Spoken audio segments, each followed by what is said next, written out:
Let the celebrations begin. 2D Entertainment வழங்கும் கார்த்தி மற்றும் அரவிந்த் சாமி நடிப்பில் மெய்யழகன் செப்டம்பர் 27 முதல் உங்கள் அபிமான திரையரங்குகளில். தமிழக வெற்றி கழகத்தின் முதல் மாநில மாநாடு. குறிப்பிட்ட ஒரு நாளுக்காக நீங்க எல்லாருமே வெயிட் பண்ணிட்டு இருக்கீங்கன்றது எனக்கு நல்லா தெரிஞ்சது.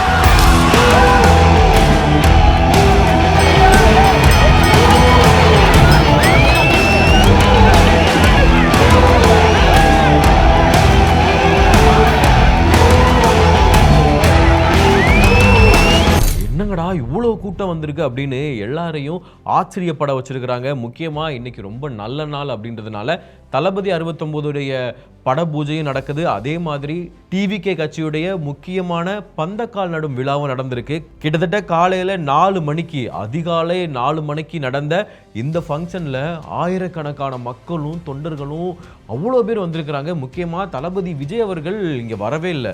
அவர் வராமலே இவ்வளவு கூட்டம்னா அவர் வந்தால் எவ்வளவு கூட்டம் இருக்குன்றது தான் இங்கே ஒரு மிகப்பெரிய கேள்வியாக இருக்குது. அக்டோபர் 27 இந்த கூட்டத்தை எப்படி இந்த குழு வந்து சமாளிக்க போகிறாங்கன்றது கேள்விக்குறியாகவும் இருக்குது, ஒரு மாதிரி ஆச்சரியமாகவும் இருக்குது அப்படின்னு தான் சொல்லணும். முக்கியமாக இந்த பந்தக்கால் நடும் விழாவில் காசியிலேருந்து தீர்த்தம்லாம் கொண்டு வந்திருக்கிறாங்க. ஏன்னா நல்லபடியாக இந்த மாநாடு வந்து நடக்கணும், தமிழ்நாட்டுடைய முக்கிய அரசியல் தலைவராக விஜய் அவர்கள் வரணும் அப்படின்றதுக்காக காசியிலேருந்துலாம் தீர்த்தம் கொண்டு வந்து இந்த பந்தக்கால் நடுற விழாவில் அவ்வளவு அழகாக அவ்வளோ விமர்சையாக வந்து தொண்டர்கள் வந்து நடத்தினதாக வந்து பேசப்பட்டு இருக்கு. முதல் மாநில மாநாடு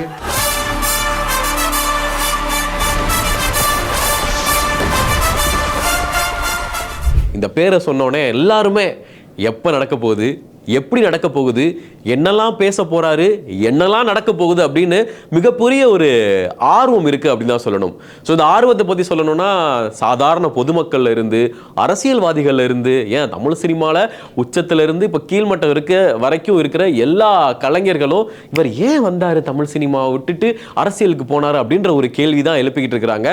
அதாவது தமிழ் சினிமாவோட உச்சத்தில் இருக்கக்கூடிய ஒரு மிகப்பெரிய ஒரு நடிகர் அரசியல் தான் எனக்கு வேணும்ப்பா, என் மக்களுக்கு ஏதோ ஒன்று நான் பண்ணணும், அதாவது அவங்களால தான் இந்த இடத்துக்கு வந்திருக்கிறேன், அவங்களுக்கு ஏதாவது ஒன்று பண்ணணும் அப்படின்னு களத்தில் இறங்கியிருக்கிறாரு. அவர் சொன்ன ஒரு வார்த்தை கூட இருந்துச்சு, என்னுடைய தோலை வந்து உங்களுக்கு செருப்பாக போட்டால் கூட ரொம்ப பெரிய விஷயம்ங்க அப்படின்ற மாதிரி சொல்லியிருந்தாங்க. ஓகே, ஸோ இந்த மாநாடு அப்படின்னு சொன்னோடனே இந்த மாநாடு கரெக்டாக அக்டோபர் 27 நடக்க போகுதுன்னு கன்ஃபார்ம் ஆகிருக்கு.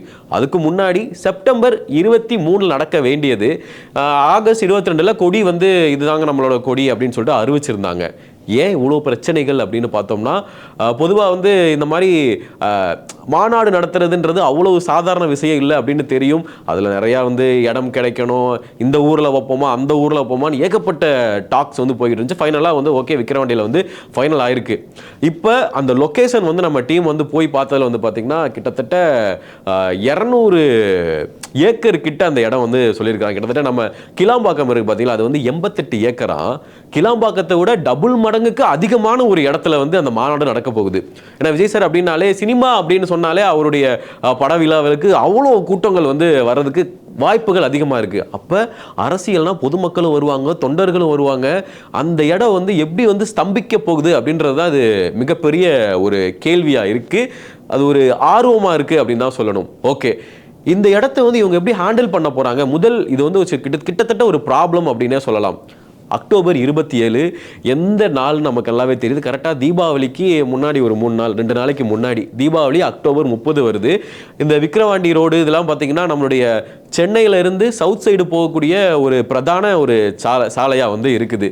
அந்த சாலை வந்து ஏதோ ஒரு வகையில் இதுக்கு முன்னாடி வந்து திண்டிவனத்தில் டிஎம்கேயுடைய ஒரு முக்கியமான ஒரு கூட்டம் நடைபெறும் போதே அங்கே சுற்று வட்டாரத்தில் மக்களே வந்து சொல்லியிருந்தாங்க, எங்க நாங்கள் வந்து அவ்வளோ மிகப்பெரிய ஒரு டிராஃபிக்கை வந்து நாங்கள் வந்து ஹேண்டில் பண்ணோம்.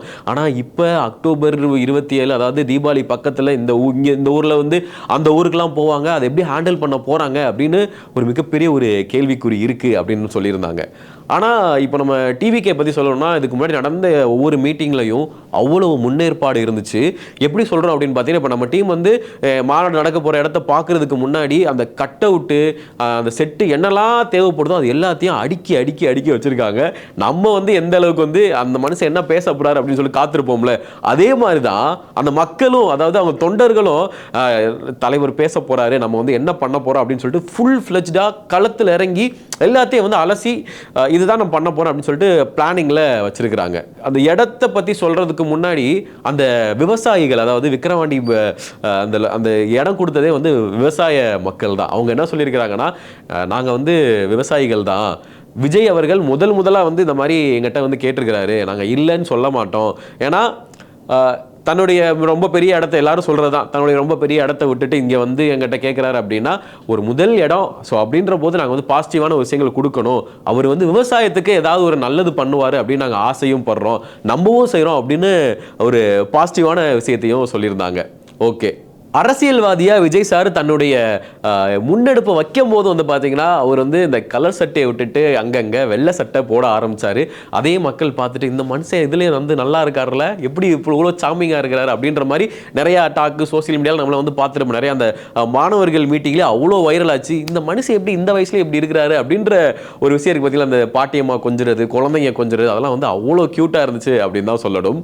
இதே டிவிகே கட்சியுடைய தலைவராக இருக்கக்கூடிய விஜய் அவர்கள் வேஷ்டி சட்டை போட்டு அந்த மேடையில் ஏறி அப்படி ஒரு வணக்கம் சொல்லிட்டாருன்னு வைங்களேன். இந்த சந்திரமுகி படத்தில் ரஜினி சார் சொல்லுவார் பார்த்தீங்களா, முழுசா சந்திரமுகியாக மாறி இருக்கிற மனைவி கங்கா வைப்பார் அப்படின்ற மாதிரி முழுசா அரசியல்வாதியாக மாறி இருக்கிற உங்கள் விஜய் அவர்களை பாருங்க அப்படின்ற மாதிரி ஒரு டெம்ப்ளேட்டே தெரிக்கும் அப்படின்னு தான் சொல்லணும்.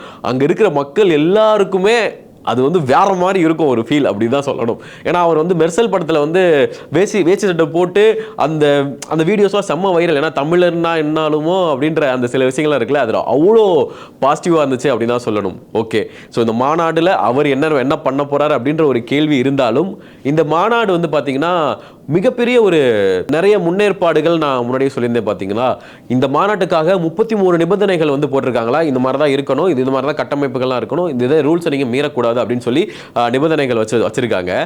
அதுக்கு முன்னாடி இந்த மாநாடு நீங்கள் நடத்த போறீங்கன்னா ஏன் நடத்த போறீங்க, எதுக்கு நடத்த போறீங்க அப்படின்னு கிட்டத்தட்ட ஒரு 21 கேள்விகள் கேட்கப்பட்டிருக்கு. அந்த 21 கேள்விகளுக்கும் சரியான பதில்கள் வந்து டிவிகே சார்பில் வந்து கொடுத்ததுக்கு அப்புறமா தான் ஓகே நீங்கள் பண்ணிக்கோங்க. அதுக்கப்புறம் ஆனால் இந்த நான் சொன்ன மாதிரி ஒரு 33 நிபந்தனைகள் உங்களுக்காக இருக்குது, அதை நீங்கள் மட்டும் ஃபாலோ பண்ணிக்கோங்க அப்படின்னு சொல்லியிருக்கிறாங்க.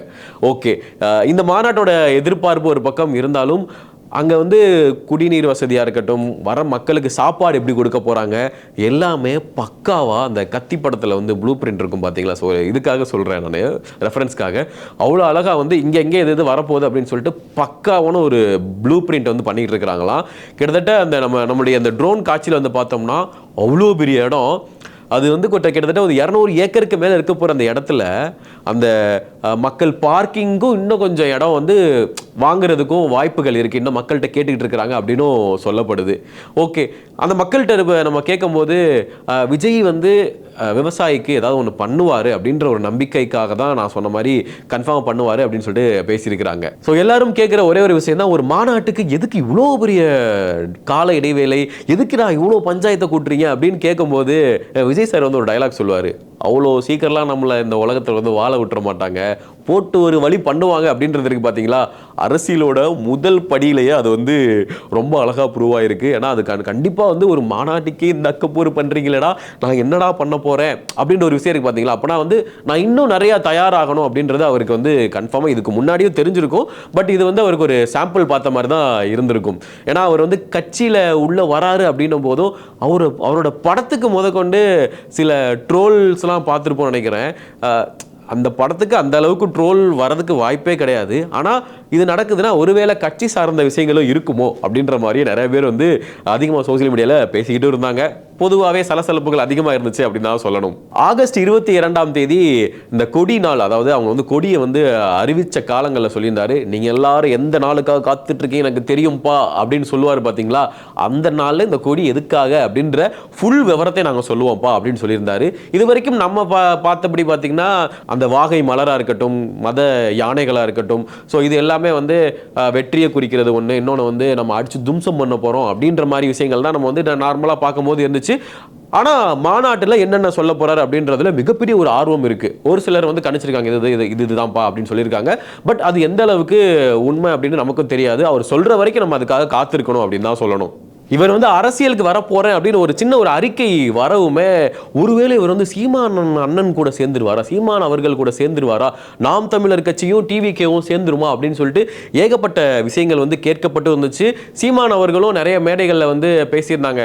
நாட்டுக்கு நல்லது, அதாவது மக்களுக்கு என் கூட சேர்ந்தா நான் மக்களுக்கு நல்லது நடக்கும், நல்லது பண்ணலாம் அப்படின்னு தோணுச்சுன்னா, நான் நல்லது பண்ணுவேன்னு தோணுச்சுன்னா என் கூட வாங்க, இல்லைன்னா நான் கடைசி வரைக்கும் நான் தனிச்சையாகவே நின்று என்னுடைய கட்சியை அமைச்சுக்குவேன் அப்படின்னு சொல்லியிருக்கிறாங்க. அது எப்படின்னா ஒரு சின்ன ஒரு டெம்ப்ளேட் மாதிரியே சொல்லியிருந்தாரு. என்னை மதுரையில் கூப்பிட்டாருங்க, மன்னார்குடியில் கூப்பிட்டாங்க, அப்படிலாம் கிடையாது. என்னை கூப்பிட்டு உண்மையிலே நான் வந்து மக்களுக்கு நல்லது பண்ணுவேன்னு தோணுச்சுன்னா கூப்பிடுங்க, நான் தாராளமாக வந்து பண்ண போகிறேன், அவ்வளோதான். அது வந்து விஜய் அவர்களுக்கு மட்டும் கிடையாது, யாருக்காக இருந்தாலும் இதுதான்ப்பா அப்படின்னு சொல்லியிருக்கிறாரு. ஆனால் மக்கள் அதிகமாக எதிர்பார்க்கறது சீமானண்ணன் அவர்களும் விஜய் அவர்களும் இணைஞ்சாங்கன்னா ஒரு மாதிரி பாசிட்டிவாக இருக்கும்னு சொல்கிறாங்க. சிலர் வந்து அது செட் ஆகாதுன்னு சொல்கிறாங்க. ஆனால் மக்களுடைய அதிகபட்ச நபர்களுடைய ஆசை என்னன்னா, விஜய் அவர்கள் தன்னிச்சையாக தான் இருக்கணும், ஒரு தனி கட்சியாக தான் இருக்கணும் அப்படின்னு சொல்லிட்டு சிலர் அதிகபட்சமாக கொஞ்சம் சலசலப்புகள் நம்ம வந்து அதிகமாக கேட்குற மாதிரியும் இருக்குது. அது எந்த அளவுக்கு சரி அப்படின்னும் தெரில. அதை பற்றி ஏதாவது உங்களுக்கு தோணுச்சுன்னா கீழே கமெண்ட்லேயே நீங்கள் சொல்லுங்கள். கேப்டன் விஜயகாந்த் அவர்களுடைய மறைவுக்கு அப்புறமா விஜயகாந்த் அவர்களுக்கு கொடுக்கக்கூடிய ஒரு இடத்தை நம்ம வந்து விஜய்க்கு கொடுக்கலாமே. விஜயகாந்த் சாரை தான் நம்ம வந்து நம்மளால் வந்து முதலமைச்சராக பார்க்க முடியலை, அதாவது முதலமைச்சராக பார்க்க முடியலை, விஜய் சாரையாவது பார்க்கலாமே அப்படின்னு நிறையா அவருடைய மறைவுக்கு அப்புறமா நிறையா மீம்ஸ் வந்து பார்த்துருப்போம். ஏன்னா அவர் வந்து கேப்டன் அவர்கள் வந்து நம்ம மக்களுக்கு நிறையா பண்ணணும்னு ஆசைப்பட்டார். ஏன்னா அவர் பேச்சாக இருக்கட்டும், அவருடைய எடுத்துக்கக்கூடிய முடிவுகளாக இருக்கட்டும், ஏன்னா அவர் வந்து ஒரு மிகப்பெரிய ஒரு ஆளுமை அப்படின்னு தான் சொல்லணும். அவர் நிறைய பேர் வந்து எதிர்பார்த்தாங்க, பட் சில சூழ்நிலைகளால் அது வந்து நடக்கலை.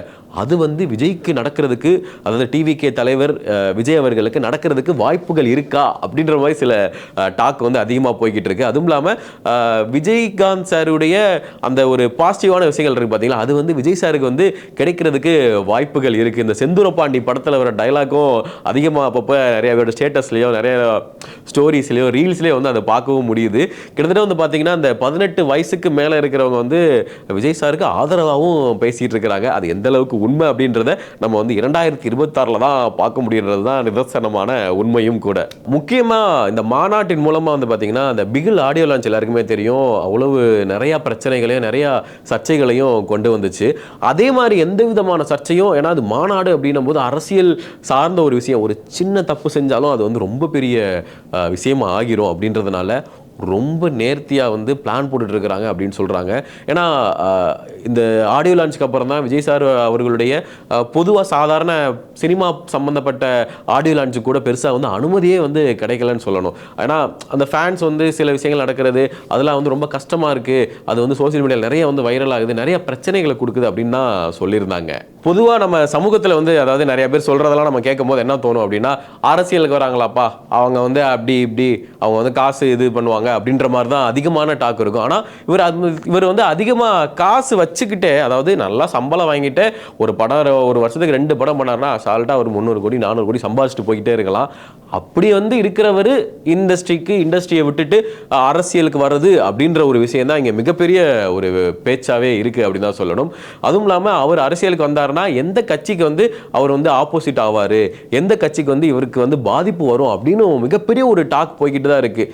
எல்லாத்துக்கும் பதில் எப்போ கிடைக்கும் அப்படின்னு பார்த்தோம்னா இந்த அக்டோபர் 27 நடக்கக்கூடிய ஒரு மாநாட்டில் ஆரம்பித்து 2026 தேர்தல் முடிவுலையும் தேர்தல் எப்படி நடக்க போகுது, என்ன மாதிரி விஷயங்கள் நடக்க போகுது 2026 அப்படின்றது மட்டும்தான் ஒரு மிகப்பெரிய ஒரு பதிலாக இருக்கும்.